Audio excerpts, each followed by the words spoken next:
Hello আমার প্রিয় পরিবার, গুড মর্নিং। কেমন আছো তোমরা সবাই? আশা করছি সবাই ভালো আছো। আমরাও কিন্তু অনেক অনেক ভালো আছি। সকালবেলা দেখো বাসন কোসন তো সব মাজা হয়ে গেছে। এখন গ্যাসটা আগের দিন রাতে মুছে রেখেছিলাম, কিন্তু তাও সকালবেলা আরেকটু মুছে নিচ্ছি।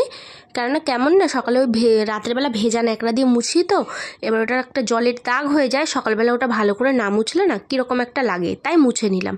দু একদিন তাড়াহুড়ো থাকে তখন মোছা হয় না, যদিও আজকে টাইম রয়েছে একটু, তাই মুছে নিচ্ছি। সকালবেলা রিহু ওদিকে ঘুমোচ্ছে আর রিহুর বাবাও ঘুমোচ্ছে, আর আমি সকাল সকাল এখন চলে এসেছি চা বানাতে। সকাল সকাল বললে কি, সকাল বললেও ভুল, অনেকটাই বেলা হয়ে গেছে, 8:30 মতো বেজে গেছে।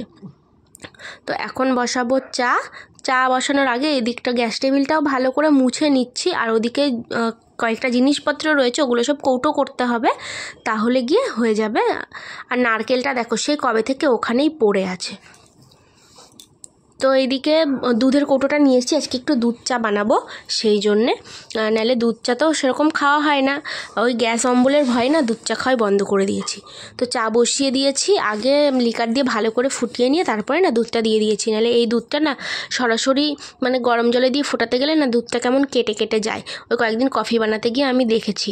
আগে আমাদের এভরিডে যে দুধটা আনতো ওই দুধটা খুব ভালো, ওই দুধটা মানে কাটে না। তো চা এখন এই যে বানিয়ে নিচ্ছি, দেখো চা হয়েও গেছে। এখন এই কাপে আমি ঢেলে নিয়েছি, দেখো গরম গরম ধোয়া ওঠা চা।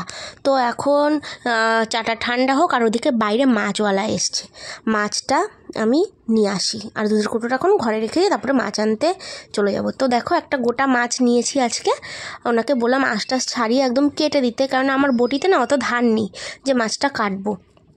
তো বেশিরভাগই এনার কাছ থেকে কাটা মাছ নিয়ে। আর দেখো কুকুর বিড়াল চারিদিক দিয়ে লাইন দিয়েছে, আর এই কুকুরগুলো কোথা থেকে আসে কে জানে। আমাদের পাড়ায় আগে যে কুকুরটা ছিল ওই কুকুরটা না মারা গেছে, তো এখন ওই জন্য বেপাড়ার সব কুকুরগুলো একদম পাড়ার মধ্যে চলে আসছে, সারাদিন দৌড়োদৌড়ি মারামারি কামড়াকামড়ি করছে। আর দুপুর হলেই ওদের মানে দৌড়োদৌড়ি শুরু হয়ে যায়। সকাল থেকেই চলে আসে কিন্তু দুপুর হলে বেশি। আর দেখো এই যে মাছগুলো নিয়েছি, আর দেখো কীরকম লাল জল বেরোচ্ছে, মানে একদম জ্যান্ত মাছ ছিল তো, কারণ একদম তাজা টকটকে রক্ত একদম বেরোচ্ছে, জলটা পুরো লাল হয়ে গেছে। তো মাছ টাছ ভেজে আমি একদম ফ্রিজে ঢুকিয়ে, মাছ ভেজে না মানে ধুয়ে ফ্রিজে ঢুকিয়ে দিয়েছি। আর এদিকে 4 পিস মাছ নিয়েছি, 4 পিস না 5 পিস মাছ, এটা আগের দিনের মাছটা। তো এটাই এখন ভেজে নেব। তো আগের দিনের মাছটা না খেলে তো হবে না, আজকে ভেবেছিলাম আজকের মাছটাই করে একবার ভেবেছিলাম, তারপর ভাবলাম এই মাছটা সকাল থেকে ফ্রিজ থেকে বের করে রেখে দিয়েছি। আমার মাছ ভাজা হয়ে গেছে, এই যে দেখো মাছ ভেজে এই ছোটো থালাটার মধ্যে তুলে নিয়েছি, প্রতিদিনই তো এটার মধ্যেই রাখি। আর ওদিকে মাছের তেলটা লবণ হলুদ মাখানো আছে, ওটা মিচুড়ি দিয়ে বানাবো। আর এদিকে কিন্তু মাছের ঝোলের জন্য আলু টমেটো কেটে বসিয়েও দিয়েছি, লবণ হলুদও হয়ে গেছে। দেয় এবার মশলাটা দিয়ে না কষিয়ে নেব। তো মশলা বলতে দিয়েছি হচ্ছে আদা রসুন, মানে অল্প করে আদা, 2 কোয়া রসুন, আর জিরে আর পাকা লঙ্কা, শুকনো লঙ্কা কিন্তু দিইনি।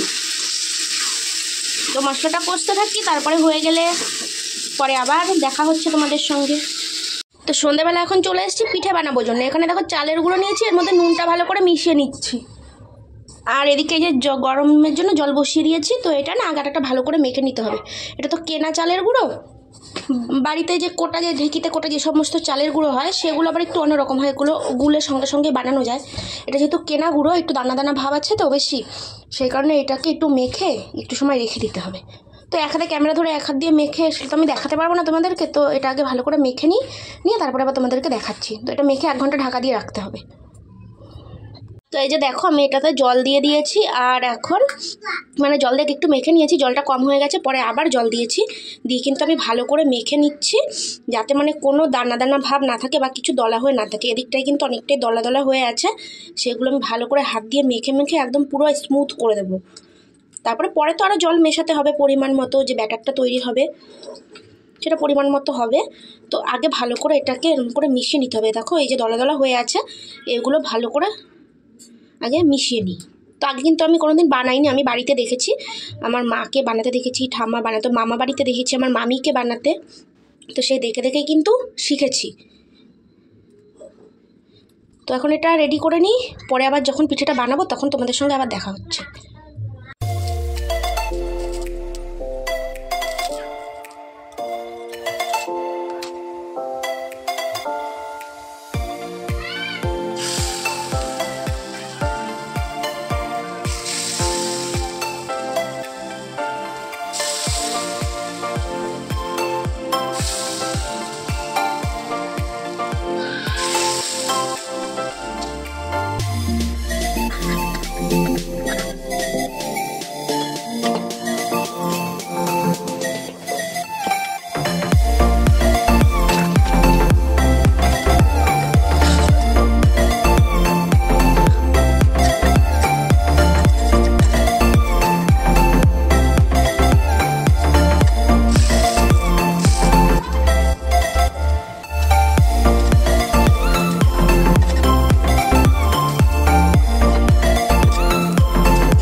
এই যে লাস্ট এবার দিয়ে দিয়েছি, আর নেই, সব পুরো গোলাটা শেষ হয়ে গেছে।